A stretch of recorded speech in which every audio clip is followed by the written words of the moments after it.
And puntahan Miss Jackie si Mario. Si Mario.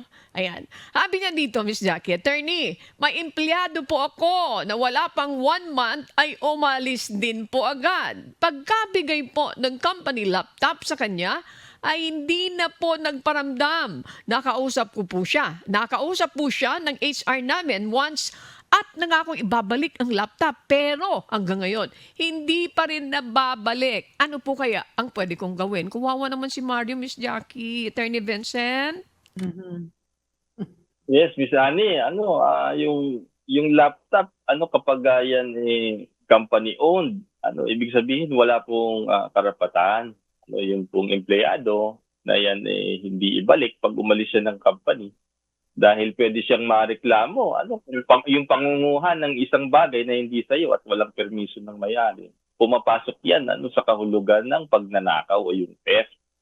At kapag may involved po dyan na trust and confidence, halimbawa pinagkatiwalaan kayo at lalo kayo yung empleyado, na i-qualify yung theft at mas mabigat po yung parusa. Ang tawag dyan, qualified theft, Miss Annie. So, ang maganda pong gawin ni Mario, siguro try niya magpadala ng demand letter muna, at mas makabubuti kung manggagaling sa abogado, para maintindihan nung kanyang dating empleyado, na pwede siyang mareklamo at mapakulong, kung mapatunayan, na hindi niya ibabalik, sa kabila ng demand letter na binibigyan siya ng tanin. Yun pananadya na na ayaw na niyang ibalik at gusto niyang angkinin yung pag-aari, yung laptop na hindi naman sa kanya.